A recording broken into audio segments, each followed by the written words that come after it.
नमस्कार मित्रांनो, microbiology in Marathi या चॅनलमध्ये आपले स्वागत आहे. तर या व्हिडिओमध्ये आपण जिनोमिक व्हेरिएशनचा एजिंगवरती जे काही वृद्धत्व आहे त्याच्यावरती काय परिणाम होतो ते आपण या व्हिडिओमध्ये डिस्कस करूयात. तर जेनेमिक व्हेरिएशनमुळे वेगवेगळे जे काही ससेप्टिबिलिटी आहे, जेनेटिक जे काही डिसऑर्डर वगैरे असतील किंवा डिसीज वगैरे असेल त्याच्यावरती काय परिणाम होतो ते आपण या व्हिडिओमध्ये डिस्कस करणार आहोत. आणि याच्या नोट्स मी ऑलरेडी टेलिग्राम चॅनलवरती टाकलेले आहेत आणि टेलिग्राम चॅनलची जी काही लिंक आहे ते डिस्क्रिप्शनमध्ये मी दिलं आहे. तुम्ही ते नोट्स प्रिफर करू शकतात. तर चला तर माझा व्हिडिओ सुरुवात करूया. तर सर्वात प्रथम जे काही जेनेटिक व्हेरिएशन आहे याचा मेनली जर रोल आपण पाहिला तर एजिंगमध्ये काय असतो की जे की एखादा इंडिव्हिज्युअल असेल त्याच्या ससेप्टिबिलिटीसाठी जे काही एज रिलेटेड डिसीज वगैरे असतील त्याला ससेप्टेबल करण्यासाठी आणि त्याचा एजिंगचा जो काही रेट वगैरे आहे तो इन्फ्लुएन्स करण्यासाठी मेनली जेनेमिक व्हेरिएशन त्याचा रोल हे प्ले करत असतं. तर आता आपण त्याचे रोल्स पाहूयात. तर सगळ्यात पहिल्यांदा टेलोमर लेंथ. तर व्हेरिएशन काय फरक पडतं की जे काही टेलोमर वगैरे असतील, जे काही जीनमध्ये जे काही टेलोमर प्रेझेंट असतात त्याला मेंटेन करण्यासाठी किंवा जे काही एक्झाम्पल जर आपण पाहिलं तर ट्रेट आणि ट्रेक हे जे काही दोन टेलोमर आहेत ते काय करतात, याच्यामुळे जेनेमिक व्हेरिएशनमुळे त्याचे जे काही लेंथ वगैरे असेल त्याच्यावरती अफेक्ट पडतो. आणि मेनली हे जे काही जे काही मार्कर आहेत किंवा त्याला बायोमार्कर आपण म्हणतो हे एजिंगसाठी डिपेंड असतात. त्यामुळे त्याच्या लेंथमध्ये जर त्याचा अफेक्ट पडला तर त्याचे काही पुढे जे काही बायोमार्कर किंवा त्याचं जे फंक्शनिंग वगैरे त्याच्यासुद्धा त्याच्यावरती अफेक्ट हा पडतो. दुसरा आहे एपिजेनिक चेंजेस. तर जेनेमिक व्हेरिएशनमुळे एपिजेनेटिक चेंजेससुद्धा होतात. काही वेळेस काय होतं, जे काही आपले DNA मिथायलेशन आहे आणि तसंच हिस्टोन मॉडिफिकेशन आहे, जे काही दोन मेन प्रोसेस आहेत त्याच्यामध्ये हे जे काही दोन मेन प्रोसेस आहे ते सगळ्यात महत्त्वाचे आहे की मिथिल ग्रुप ॲड करतो DNA मिथायलेशन आणि हिस्टोन मॉडिफिकेशन हे जीन एक्सप्रेशनमध्ये खूप इम्पॉर्टंट आहे. तर मग याच्यामुळे काय होतं, जे काही जीन एक्सप्रेशन वगैरे आहे ते इन्फ्लुएन्स व्हायला मदत होते आणि जे काही एजिंग वगैरे आहे त्याला कॉन्ट्रीब्यूट होतं.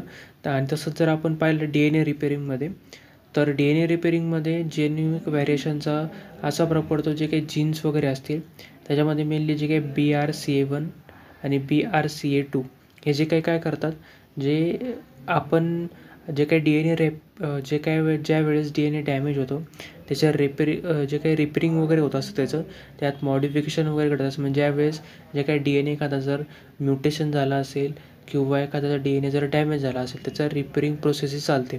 तर मग वरती जी काही त्याची ॲबिलिटी वगैरे त्याच्यावरती अफेक्ट पडतो आणि याच्यामुळे अफेक्ट पडल्यामुळे ते जे काही ही जी प्रोसेस आहे ती स्लो डाऊन होऊन जाते. त्याच्यामुळे मग प्री मॅच्युअर एजिंगकडं जे काही इन्फ्लुएन्स व्हायला जे काही चालू होतं. म्हणजे काय होतं, ज्यावेळेस DNA डॅमेज झालेला आहे तर DNA डॅमेज झाला आहे त्याचे रिपेरिंग करायची प्रोसेस चालू आहे. तर मग ही जी ॲबिलिटी आहे जेनेमिक व्हेरिएशनमध्ये मुळे जी ॲबिलिटी आहे ती त्याच्यावरती अफेक्ट होतो. अफेक्ट झाल्यामुळे आणि ती जी प्रोसेस आहे ती स्लो डाऊन होते. स्लो डाऊन झाल्यामुळे जे काही प्री मॅच्युअर एजिंग आहे, म्हणजे एजिंग होतं आहे पण ते प्री मॅच्युअर होते कारण की DNA डॅमेज झाला आहे, DNA रिपेअर होत नाही, तर मग ते प्री मॅच्युअर राहील ना. तर त्यामुळे मग जो काही एजिंग वगैरे आहे त्याच्यामध्ये प्री मॅच्युअर एजिंग हे लीड्स व्हायला किंवा इन्फ्लुएन्स व्हायला चालू होतं. आणि जर पाहिलं मायटोकॉन्ड्रियल फंक्शनमध्ये काय होतात, जे काही एनर्जी मेटाबॉलिझम आहे त्याच्यामध्ये चेंजेस येतात आणि त्याच्यामुळे एनर्जी मेटाबॉलिझम आपल्याला माहिती आहे की मायटोकॉन्ड्रिया हा पॉवर हाऊस असतो एनर्जीचा, जो की जे काही एनर्जी प्रोव्हाइड करण्याचं काम करत असतो.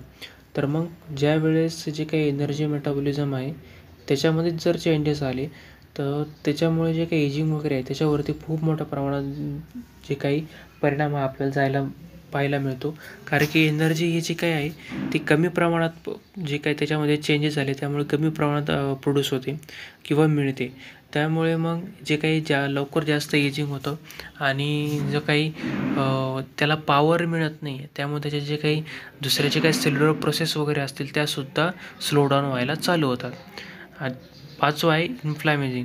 तर याच्यामुळे जे काही जेनेमिक व्हेरिएशन आहे ते इन्फ्लॅमेशन लेवल जे काही इन्फ्लुएन्स करतात. त्यामुळे जे काही क्रोनिक इन्फेक्शन वगैरे असेल किंवा इन्फ्लॅमेशन असेल ते त्याचं प्रमाण जास्त वाढतं आणि ते एजिंगमध्ये म्हणजे ज्यावेळेस जो काही एखादा पर्सन वगैरे असेल तो वृद्ध होत असेल तर त्यावेळेससुद्धा त्याच्या रिलेटेड किंवा त्याचं क्रोनिक इन्फेक्शन त्याच्या बॉडीमध्ये जे काय असतील ते प्रोड्यूस होत राहतं.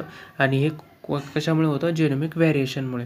जेनेमिक व्हेरिएशन म्हणजे अशी टर्म आहे की जे जिनोम आहे त्याच्यात चेंजेस वगैरे झाले किंवा व्हेरिएशनमुळे चेंजेस झाले किंवा त्याच्यामध्ये म्युटेशन झालं किंवा एखादा केमिकल स्ट्रक्चर असेल किंवा त्याच्यामुळे त्याला जे काही बॉडी आहे ते एक्सपोज झाल्यामुळे त्याच्यामध्ये चेंजेस वगैरे घडून आले, तर मग आपले जीन वगैरे आहे त्यात व्हेरिएशन येतात किंवा त्याच्यामध्ये म्युटेशन घडून येतं. त्यामुळे मग जेनेटिक व्हेरिएशन झाल्यामुळे असे वेगवेगळे जे काही फंक्शनिंग वगैरे आहे आपल्या बॉडीमध्ये, मायटोकॉन्ड्रिया मेटाबॉलिझम असेल, मागं मी सांगितलं जे काही पूर्ण प्रोसेस वगैरे असतील, काही जे काही बायोमार्कर वगैरे असतील ते एजिंगकडं जास्त प्रमाणात हे करतात. त्याचे जे काही सेल्युलर प्रोसेस आहे ते स्लो डाऊन व्हायला चालू होतात. आणि जर आपण पाहिलं जे काही TP53 किंवा CDKN2A हे जे काही 2 जीन आहेत ते काय करतात, जास्त प्रमाणात जे काही वृद्धत्व असेल किंवा जे काही सेल्युलर जे प्रोसेस वगैरे असेल तर ते स्लो डाऊन झाल्यामुळे ते जे काही पर्सन वगैरे आहे तो जास्त लवकर वृद्ध व्हायला चालू होतो.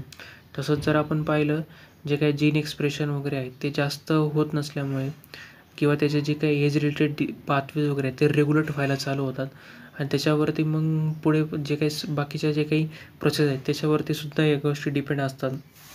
आणि एकदा जेनेटिक व्हेरिएशन हे स्टार्ट झालं तर त्याच्यामुळे वेगवेगळे जे काही प्रोसेस असतील त्याच्यामध्ये परिणाम व्हायला चालू होतो. जे जीन आहे त्याचं DNAचं कन्व्हर्जन प्रोटीनमध्ये होत नाही आहे किंवा जर आपण पाहिलं जर झालं तर मग त्याच्यात जास्त प्रमाणात जे काही प्रोटीनचे जे काही फंक्शन वगैरे आहे ती थोडीशी इनॅबिलिटी होते. त्याचं जे प्रॉपर फंक्शन आहे ते परफॉर्म होत नाही किंवा जे काही एनर्जी मेटाबॉलिझम आहे त्याच्यामध्ये चेंजेस झाल्यामुळे एनर्जी प्रोड्यूस होते पण ती कमी प्रमाणात होते आणि ती जी काही जेवढी त्याला गरज आहे त्या पेशंटला किंवा ज्या पर्सनला तेवढी एनर्जी प्रोड्यूस होऊ शकत नाही. तर असे वेगवेगळे जे काही अफेक्ट वगैरे आहे ते जेनेटिक व्हेरिएशनमुळे जे काही एजिंगवरती होत असतात.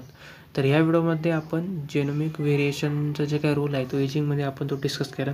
जर तुम्हाला माझा व्हिडिओ इम्पॉर्टंट वाटला असेल नक्की व्हिडिओ लाईक करा, चॅनल सबस्क्राईब करायला विसरू नका. चला भेटूया पुढच्या व्हिडिओमध्ये.